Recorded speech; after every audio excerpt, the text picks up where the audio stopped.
Welcome to Farewell, Mr. Nice Guy. I am your host, MNG.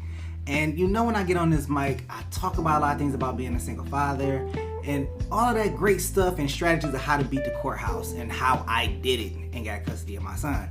But today I want to talk about something a little bit different. So I have Jeff here with me today. He's joining me and we're going to talk about marriage then and now. My perspectives on marriage and his perspective on marriage. Now this gentleman right here has been married for about 10 years? 13 years. So he is happily married. We have sat down and had a few conversations on marriage and he has given great advice. So I wanted to bring him on the show and kind of talk about, his perspective on marriage, before he got married, what his perspective is now, and then I'm gonna just kind of go in and just talk about my whole idea of marriage, because I'm dating with a purpose and I'm just trying to see how we just gonna move forward with this whole marriage thing, So let's go ahead and get into it. Jeff, welcome to the show, man. Appreciate it, man. So like I said, we over here talking about marriage. So one of the things I want to talk about, and this is how I feel about marriage. This is my ideas of marriage. We ain't had plenty of conversations, and I got some great advice from you. But I'm starting to feel like getting married now is more like a payday for women. They look at it and say, well, if I marry him, he got a good job. Oh, I'm about to go ahead, stay with him 5 years, and I'm getting half of everything he has. I'm gonna stick with it. So personally, I'm thinking to myself, like, you know what? I think a prenup is not a bad idea. Well, first, it's only 3 years now. So they stay with you 3 years and they can get whatever. But a lot of females don't think like that. A lot of them do. I say it's more of them think like the guy got to come in financially stable already before they think we got to build together. No. You see what I'm saying? They want the guy to bring the table, the chairs, the cups, the plates, and then they come along and put the fork on the table. But that's not how it works. Like if you can't fuck with me when I'm struggling, then why would you want to fuck with me when I'm on top? Because when I'm on top, I ain't even gonna want a chick like you on your level. Like, where you at? Because they don't want to do nothing nowadays, bro. They don't want to do nothing. Once again, I'm not saying this all females. This is a lot of females that don't want to do nothing. They want to come into a relationship to where the guy already got the big house, the nice cars, the bank account, and sit in the house and pop out babies for them. They might open up their little side business so they can say, "Oh, I got this." You know what I'm saying? Okay. But really, they just want to come into a relationship where everything is already stable and set up just for a woman to slide in. But that's not realistic, though. No, it's not. Not at all. It's not realistic at all. So, and I'll tell about what I've been through. The last few relationships that I've been in has not been the best. They looking to be taken care of. And it's not like I can't do it, but you got to bring more than just laying on your back. Like, right. You can't just be like, oh, I'm just gonna, lay here, get stuck, and then be like, yeah, like, I'm gonna love you forever. Okay, but what you gonna do? What females fail to realize, bro, is every woman got a pussy. Facts. Every last woman. Now, some better than others, some a lot better than others. Yeah. But every female got a pussy. Okay. So if you're telling me you're gonna bring yourself to the table, then I can go build with this woman that ain't never had nothing, ain't looking for me to do nothing, and she's straight 100 independent. But the only thing about her is you gotta break them walls down that all them other guys that made her build up. Right. But I would rather deal with her than a woman that wants you to do everything for them so they can just slide into a space. Okay. And just say, we're married now, so half of this is mine. I made the house a home. You know that saying. Okay. I'd rather go with the female that's been beat up mentally and physically by another man, because I'd rather spend all my time breaking that down than spend all my money shopping, going out of town, or doing all this other stuff. Okay. So let me ask you this. Now, do you think a man, now, you know, I have the one child, right? Mm-hmm. Do you think men lose value as they have more kids, or does women lose more value, marriage value, as they have more kids? That's a good question.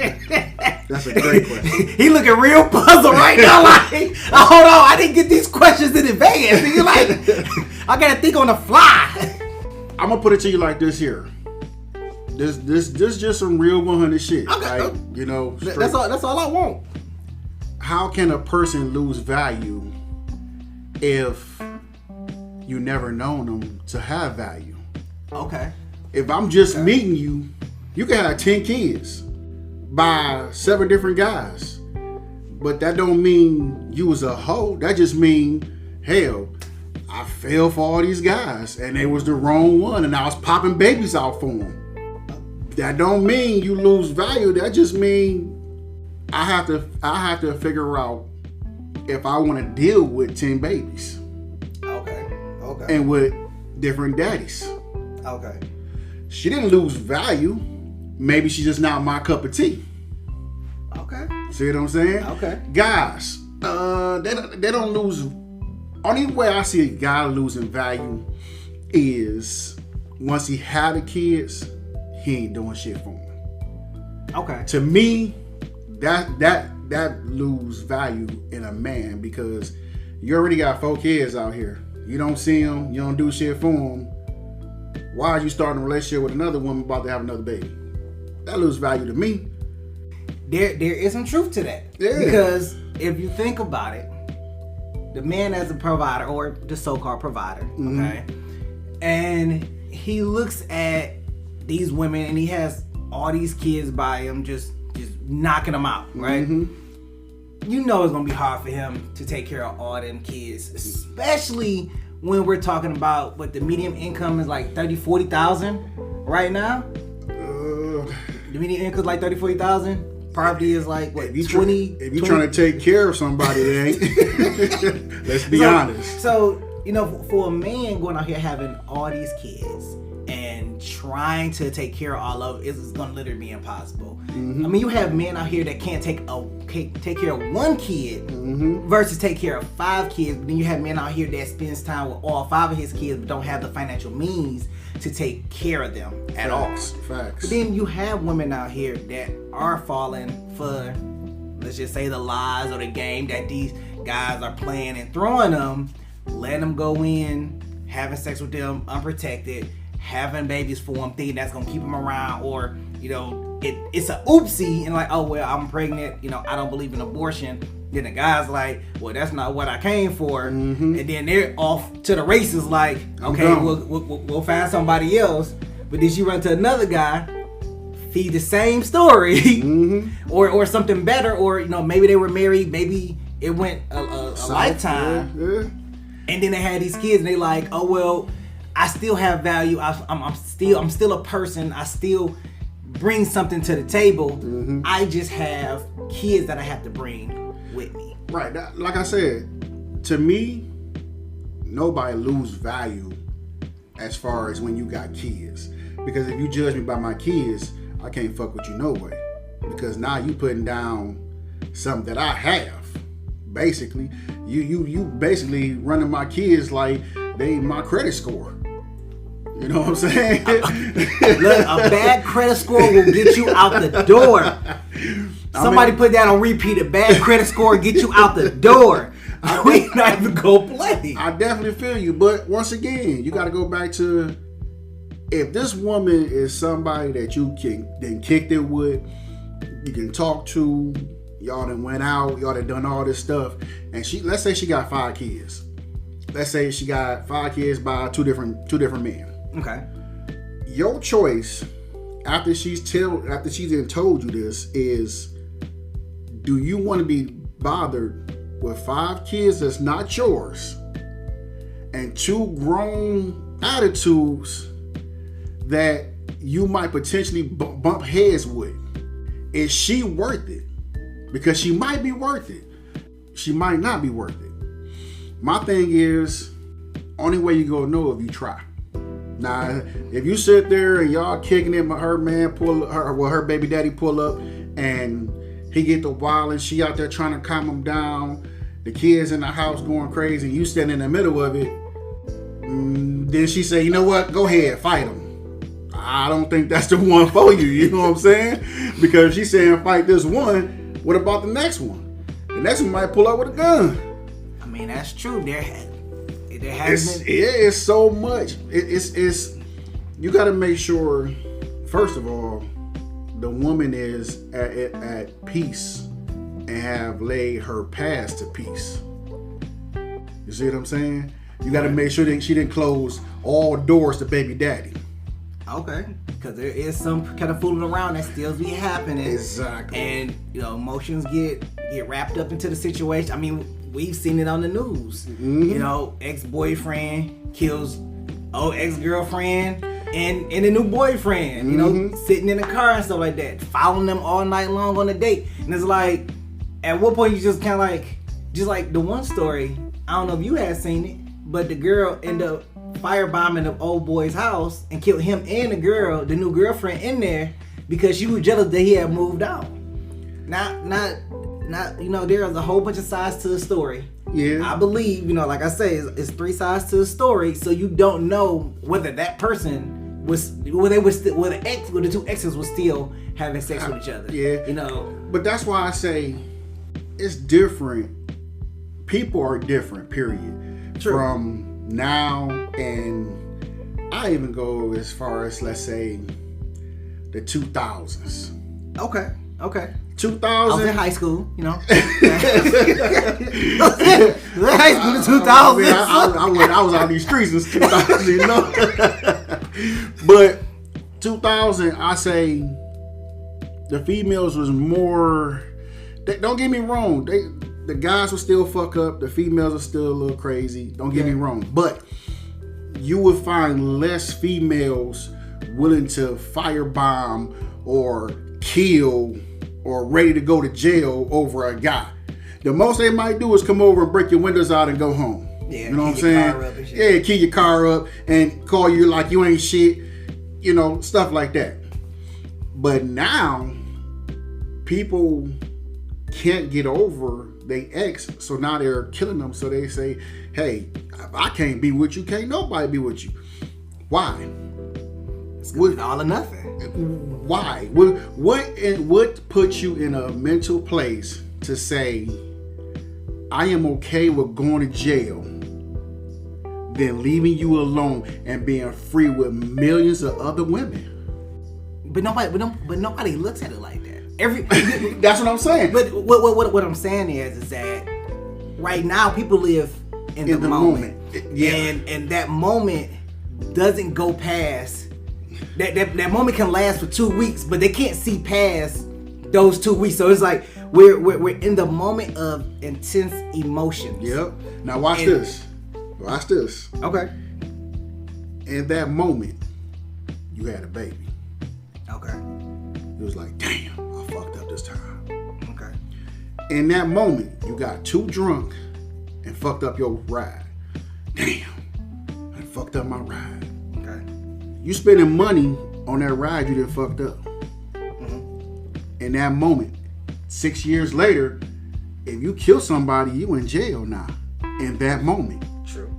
If you hurt somebody 6 years from now, you might be still paying their medical bills. You might still be paying their family because you didn't kill them. In that moment, you still paying for that baby that you made at 20 when the baby's still 25 because he gonna need something. So I'm not saying everybody can do it. I'm not saying I probably can do it. But in that moment, everybody need to find a center spot and stop and ask themselves, am I really about to go to jail over some that's already community dick, or some that's already community pussy. She already been fucking around on me, right? Right. He already been fucking around on her, right? Right. So why am I about to go to jail for community penis or community pussy? Facts. now, let me ask you this. Now thinking about that, think about all the issues that are occurring. You know, people are more sensitive now. You have you have people that are killing each other over relationships, and you know, relationships are becoming a little bit more difficult on both sides of the spectrum for men and for women. Yeah. And then you throw in the mix that you had each party transitioning over to the other side of the party. Okay. So what I'm getting to next is, you know, that statistically, no, marriage is going down. No, a lot more women are going for a career over marriage, and you have a lot more men that are, I'm not going to say that they're not going for a career, but they're not excelling as they were, say, 20, 30, 40, 50 years ago. No, you have more women in the job market that's career seeking than you have men. Right. So looking at that in the aspect that marriage is going down, you know, what would be your thoughts? You know, just thinking about some of that, thinking about some of those items that, hey, you know, because, you know, if there's no marriage, you know, it's really no nucleus. There's really no procreation, because you know, people were procreating, you know, within their marriage, or they were procreating, or they're procreating different. They still doing it. They still doing it, but it's not, it's just not a unit. You know what I'm saying? Right, it's not a unit. So what would you say would be the most contributing factor to the decrease in marriage? Taking black fathers out the house, man. That would be it. That's it, man. That's the number one. Okay. I'm gonna tell you. Elaborate. I'm gonna tell you what. Since we can remember, they've been taking black fathers out the house by taking jobs out of the city, putting them somewhere where if you don't have a car, it's hard to get to. Okay. So if we ain't got a car and we in the neighborhood, what's the next place to make money? In the neighborhood, selling drugs. So if we selling drugs and they bringing them in, but they arresting us now, they take the black father out, which leaves the mother to step up and be the father and the mother and the provider. Okay. Not just mother and father, but now she has to be the provider as well. So now the kid is like, I'm at home by myself, my mama at work, I ain't seen my daddy. So fast forward to now, since the black man ain't been in the house all this time, the women has taught their daughters, and they taught their daughters and their daughters, you don't need a man for this. You have to have this. Some of them listen. Some of them went to college. Some of them got great careers. So that's why marriage is a maybe third, fourth thought, because my daddy wasn't there. My cousin daddy wasn't there. So what they're doing is putting this particular thought into people's head. You don't need a man to do nothing. Because I hear females say it all the time. I don't need a man, but yet you chasing a man with a bag, so you can just slide in this spot. So my thing is, if it wouldn't be this way now, because the daughters will see mother and father together, the cousins will see mother and father together, and now not only is the mother raising, but the father is raising too. So the mother ain't saying you don't need a man for nothing. Get your education, get your money. You see what I'm saying? They probably teaching, hey, be yourself, make sure you good, but you also go have a partner out there somewhere. Okay. You see what I'm saying? Okay, so, and I understand it. I understand it.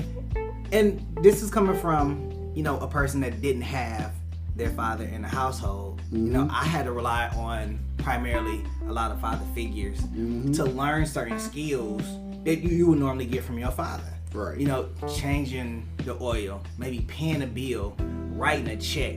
Now, there's some motherfuckers out right now that know how to write a check. You know, they better know how to stamp an envelope. That's a fact. Okay, but that's new generation though. You know, but you know, not having a father in the household or a black father in the household, it does kind of hinder us in a certain type of way where we can't move or push forward like we want to, and it's more difficult when you don't have the knowledge to be able to push forward. So you're kind of working behind the eight ball. We've always been working behind. Yeah, the we eight always ball. been working behind. We always been working behind the eight ball. Yeah. You know, public school system. You know what I'm saying? What it do? But definitely working behind the eight ball, and it's always been like for me, it's always been a struggle because I seen what was out there. You know, when you see it and you're aware, you're like, damn, like why are we so push further back than our counterparts? And I can't say what. Now there are certain contributors that has contributed to, you know, fathers not being in the household, black fathers especially not being in the household. Facts. You know, whether it's going out there and selling drugs, whether it's, you know, not being able to maintain a healthy relationship. Because let's be honest, how many healthy relationships you think out of all the black families are in America, how many healthy relationships, generational healthy relationships, have they seen in order to continue that generational healthy relationship? Because if you look at counterparts, you know, whether you want to look at Caucasian, whether you want to look at Mexican, whether you look at, regardless of what the struggles are, majority of them stick together. Yeah, most definitely. We have seen the stories where, you know, wife had got beat on, never said anything, and just stayed with the alcoholic husband. You know, never didn't leave. But at that time, it was a different time. But now, you know, divorce has been made so available. For $500, $250, you could probably go get a divorce, no problem, and that's it, and that's done. I wouldn't even say it's more available now. It's just, I think it's more. Okay, if I get a divorce, I could get something from him, but at the same time, I can still go out and get this. I ain't gotta lose nothing really. You see what I'm saying? Okay. Back in the day, when the man went and worked, the wife was at home, divorce was harder because the wife had nothing to fall back on. Okay. Now, women are going to college, women are getting their degrees, women are doing this, that, they opening up their own business. So it's easier when you see something you don't like no more. Oh, he leaving his socks out, man. He getting on my damn nerve. Oh, he getting on my nerve. Now I'm gonna get a divorce. Fuck it, I'm done with him. Instead of going to talk to him and saying, yo, babe, pick your socks up, you know, or something. My thing is, if you wanted just a free ride for a certain amount of time, Okay. if you be upfront with some guys, most of them be like, you know what? In-house pussy, all right, cool. We can do this for a minute. Some might say no, but you'll get them 2 or 3 or 5 that will say, okay, in-house pussy, you give me meals, I'll pay your bills until you come up on something. But my thing is, what's the purpose of stopping your life? You can actually go out here and find somebody you like and really build something. I think most people are scared of communication. Okay, communication is a tremendous foundation to build up. Well, communication and trust, I would say, would be the. I'm not gonna say trust so much because a lot of people give trust away so easily until it's broken. Okay, I'm one of them. But You see what I'm saying? Because you trust a person until they do something. Yeah. Communication, that is the hardest. Prime example. If let's say you and your girl go out. Okay. Let's say you get a text. You look at your phone, smile, put it back in your pocket. It could have been from your mama, your son, anybody. Right.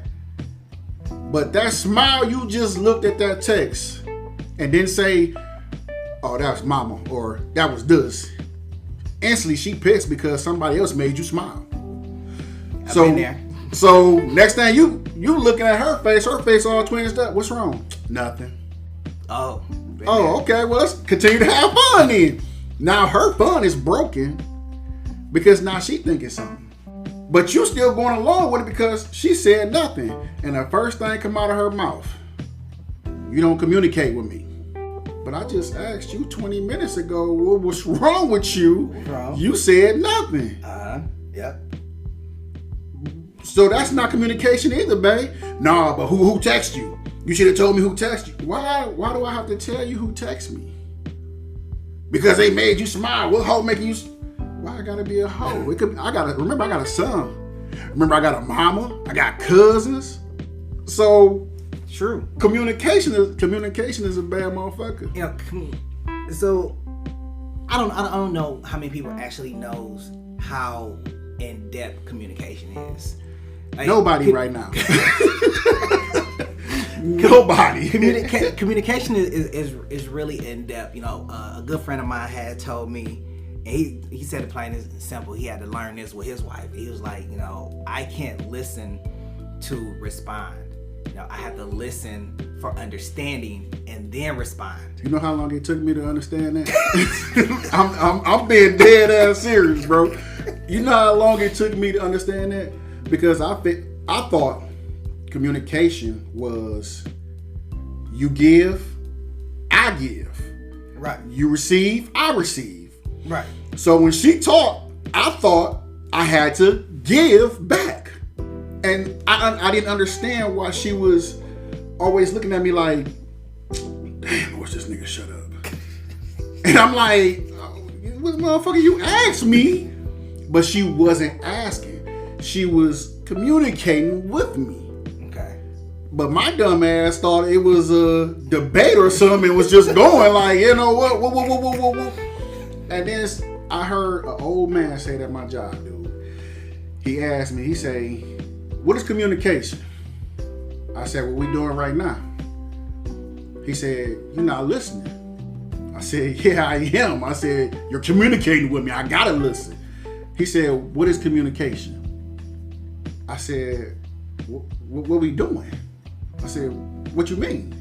He was like, communication is me saying something to you, you're receiving it first and then you respond, or you don't have to respond. Okay. So I'm gonna take that a step further. Communication is broken down so finely. Yeah. So I was listening to this audiobook on the art of communication. Mm-hmm. It's a great audiobook. It's good to listen when you ain't doing shit with your life. But delivering some goddamn packages and shit to some folks that buying shit that you can't afford. Facts. It wasn't Amazon. By the way, it wasn't Amazon. I do Amazon. So I was listening to this book and it broke it down so well that it literally fucked up my whole idea of communicating. So in communication, there are three parts. Mm-hmm. You have the receiver, you have the speaker, and then you have the medium. Mm-hmm. Now, a lot of people forget the medium because the medium is probably one of the most essential parts of the conversation. Just for us, for example, we're having a conversation, right? Mm-hmm. The medium is where we are, but there are no distractions in the medium. Right. So it's just me, you, conversation, eye contact, and we're going back and forth, right? Right. Now imagine you've been on the phone with somebody. The medium is now the phone, and you're communicating through the phone to the other person your intentions. The only thing you have to convey your intentions is tone. And then you don't know what they're doing on their side of the phone, where they're distracted and they can't even ultimately listen to what you're saying, because there's no such thing as multitasking when it comes to the human brain. Okay. I can't play video games and talk on the phone at the same time and think that the phone conversation is going to have my ear while the game has my mental attention. Because I can't compute what the hell is talking about on the phone while I'm trying to whip somebody's ass in NBA 2K24. That's a fact. I'm trying to plan out a whole strategy on 2K24, but this person is like, yeah, did you hear what I said? No. One more time, I didn't catch that. Pause the game, lean over to the phone, and listen. And listen in depthly. And I think that's kind of the hardest thing for people to realize is that when you're speaking to somebody, regardless of what the medium is, you can't do something else and then focus on that conversation. And that medium makes it a lot difficult, or a lot more difficult. Like if you're like a lot like iPhone users, you know, they do the video chat. Okay, so the video chat, so now that phone has become the medium, but yet there's still distractions because they're walking around. Because they're walking, they're doing everything. So you're not really in tune to the conversation like you think you are, and you're not really responding effectively, and you're not using active listening. That's a fact. To carry the conversation on because you're distracted. So okay, now since you broke that down, there's no way, and I mean no way, these young cats, these young women have the capacity of just a little bit to even communicate, because they all are, I want it now. Okay. I'm not listening. I'm coming to get it. Okay. So if you don't have, if you're not capable of no type of communication, okay, you can't be with a person like that. There's no way. So let's take this. I like what you said. So let me throw this at you. When the realm of communication has changed, and I'm talking about because, you know, a lot of people text. Now I text in full sentences. Paragraphs. Let's be for real. You know, I text in full sentences and I'll run them back. But then I'll have somebody that's texting with me that's texting in shorthand. And I gotta use a whole decipher code to figure out what the fuck they talking about. Like, don't send me no emoji hieroglyphics. I don't know what the fuck that is. Like, bitch, tell me straight. That's what I want to know. I definitely feel you. As you on your way, they send a man running with smoke behind him on fire. You be like, bitch, you on fire? What the fuck is this? I feel you. I know what you're talking about. But I think that I can't say that. I was about to say I think COVID had a lot to do with this, but it don't, because people wasn't communicating or being around each other before then, because the computer had got so big to where everybody's sitting behind a screen. True. You know what I'm saying? True. So if I don't, from my era, we had to have game to pick up a chick. Yeah. I mean, we had to walk up to a chick and be like, excuse me, you know, and run down game in order for them to look at us. Facts. So now you have to do, what you got to do is send them a cash app. I mean, $50 for your time. You know what I'm saying? or get behind a computer screen and type something. Your pictures look good. What you doing tonight? Or whatever. Like. Oh, girl, he liking all your photos. He like you. He like you. Like, wait, bitch, like, no. I think it's a nice photo. That's it. Like, so from then to now, there is, if you want to be honest, there is no communication. No. It's more, I don't know what it is. Because if you really look at it, you can't say they communicate with each other, because they're always arguing and fighting. If it's communication, why are you always arguing and fighting? Somewhere that communication is getting broke and somebody's not listening. True. So you say y'all do communicate, so who the fuck not listening? Facts. If it's all this divorce is going on, and you're telling them, hey, honey, I don't like this. Honey, I don't like that. Who the fuck not listening? Or do y'all really know how to communicate? Right, because if you think about it, because since you had mentioned the pandemic, it triggered something inside my head. If you talk about the pandemic, there was a lot of divorces happening during the pandemic. Yeah, you know, a lot of secret girlfriends coming out, and you know, babies that they didn't know anything about. Divorce rates spiked during the pandemic because they realized they didn't like being around their spouse. I don't understand that. Like how you married to somebody, you go home, y'all in the same house, but you don't like them. But you don't like them, and you didn't realize you didn't like them until you had to really sit down with them. Until you had to really sit down with them for 24 hours. Y'all didn't take trips together, y'all didn't go on dates together. So basically y'all just living roommates. I don't understand that, man. Like I said, I'm nowhere perfect at all.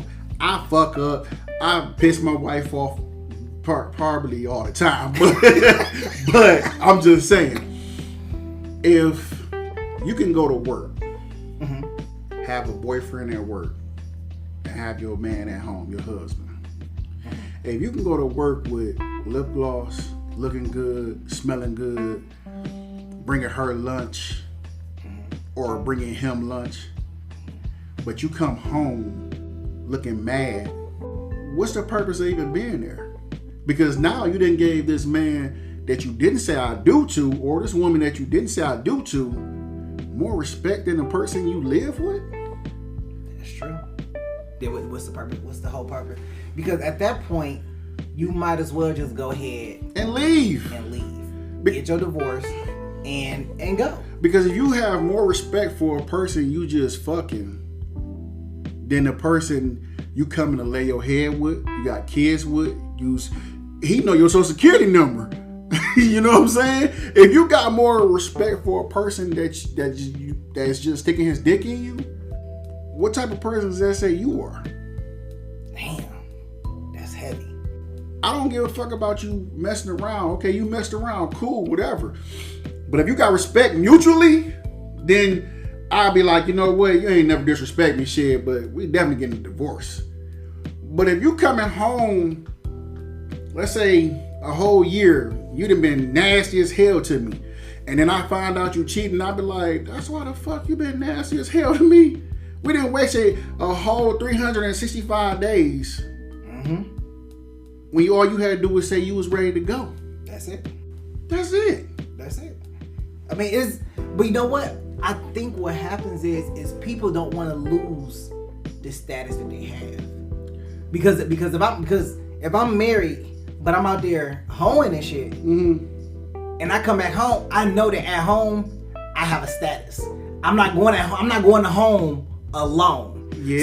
So the status is having somebody there. But what's the purpose of having somebody there when you don't respect them? I get that, but it's knowing that I got somebody to come home to. And to some people, that's okay. That's okay because I promise you, to some people, coming home to somebody versus not coming home to anybody is way better than coming home alone. I'd rather come home alone on the bus to my mama's house than to have something like that happening. I mean, I'm just being honest. I'm being dead ass serious. I get it. I'd rather you come to me and say, look, this shit ain't working for me no more. So we can go down, get a divorce, you give me half, and I don't give a fuck what you do after that. Damn, that's how you feel for real? We can't work on it? No, we can't even work on it. I'm gonna be hurt. I ain't giving up half. But when you married, you ain't got a choice. Oh, we can settle on $25,000. When you married, you ain't got a choice. So my thing is, I'd rather start all over, bro. I go live with my mama, bro. I'm not even gonna lie to you. I get my car up. I get my bank account up. I'd rather live from check to check eating ramen noodles than to be in a marriage where women do not respect me? Let me ask. So, from a married perspective, because I'm dating with a purpose, so I ain't got shit to offer. I ain't got shit to offer. From a marriage perspective, what would be your wise words of advice? For those that are having difficulty in relationships, for those that have good marriages but want to keep good marriages, or just marriages are on the rocks but they're still trying to figure out what they need to do. It's gonna hurt, but be honest with yourself and with your partner. Keep communication open. Now I'm gonna tell you, communication, honestly, go hurt. I'm not gonna lie. It's gonna hurt like a motherfucker, because you could think you're doing everything right, and she can tell you, well, I really don't like to be rubbed on my thigh. I like more rubbing on my back. And you ain't touched her back in a year. I really don't like kissing. I only kiss because you like it. Baby, we've been kissing 10 times a day. That's why you be frowning up. I just thought, So if your relationship, marriage is on the rocks, open up to each other. If you can't open up to your woman and you can't open up to your man, you don't need to be with them in the first place. And if that don't work, go get counseling. Because you always need a mediator in between y'all too, because if both of y'all not trying to see what the other one is saying, that mediator go break it down and show y'all, hey, this is what y'all going the same way, but y'all on two different streets. Okay, so talking about a mediator, for those couples that you have one party that want to go but the other party don't, because in some black families, they don't believe in therapy, they don't believe in counseling. They fear it as if it's saying like they're mentally ill when it really doesn't. You know why they fear it? They don't like to look at themselves. They don't like the truth. Because if they're, I'm gonna tell you what therapy do. Therapy brings out triggers. Therapy brings up old memories that you forgot about. Therapy brings out that uncle that probably touched you and you was trying to push it back. Therapy brings out shit. So if he want to go, or if she want to go and he don't want to go, he don't want to deal with his demons. If she don't want to go, she don't want to deal with her demons. So then you have to make the decision, can I still stay with her triggers? Now I know she got more triggers than I thought she had. Damn. Yeah. I didn't think about it like that. I'm going to tell you like this. If you don't want to go to therapy to help your relationship, why are you there? Especially if the other person want to go. Damn. You don't want to deal with them demons that you got bottled up. Damn.